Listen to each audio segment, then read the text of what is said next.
Bonjour les amis, Marc Maillot encore avec vous, avec une méditation que j'appelle le paradoxe de la révélation biblique. Et je commence par vous poser une question.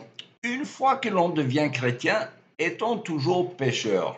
Alors, l'une des vérités primordiales de la foi chrétienne, c'est que le Seigneur est venu nous délivrer du péché et de ses conséquences.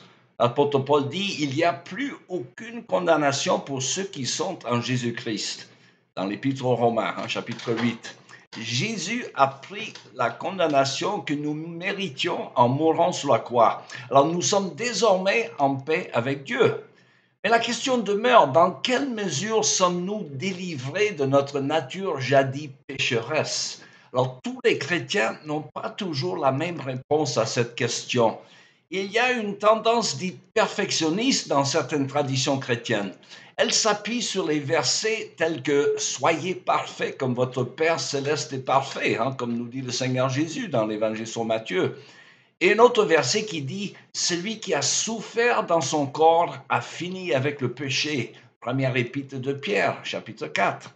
Alors ces versets pourraient laisser croire que grâce à l'action de l'Esprit Saint dans la vie des croyants, que l'on appelle la sanctification, les chrétiens ne pêchent plus, ou presque plus.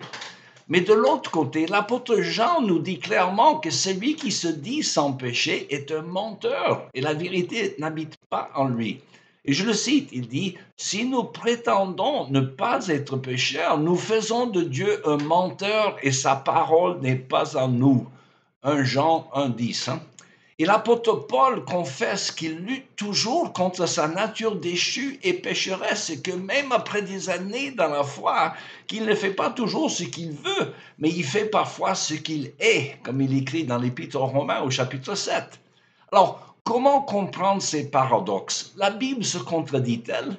Non, mais la Bible enseigne ces vérités en termes que l'on appelle dialectiques. Alors, j'hésite d'employer ce mot qui souffre par son association avec la pensée marxiste, mais cela signifie simplement que la Bible, sur n'importe quel sujet, présente souvent ses vérités en termes de ses polarités opposées. Alors, je m'explique en vous donnant un exemple flagrant tiré du livre des Proverbes. En Proverbe chapitre 26, verset 4, nous lisons « Ne réponds pas au sot selon sa sottise, tu finiras par lui ressembler. » Fin de citation. Mais le verset suivant se lit « Réponds au sot selon sa sottise, sinon il se prendra pour un sage. » Alors, lequel c'est? Faut-il répondre au sot, oui ou non? Mais ça dépend des circonstances. Alors, un autre exemple. Dans l'Épître aux Galates, chapitre 6, verset 2, nous lisons que nous devons aider les uns les autres à porter nos fardeaux.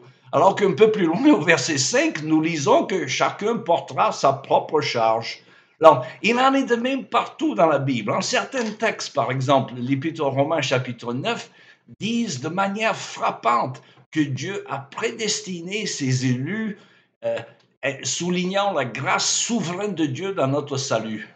Et d'autres textes, Romains 10, le chapitre suivant, soulignent par contre la responsabilité de chacun dans son destin. Alors partout, la Bible enseigne le salut par la grâce, par le moyen de la foi.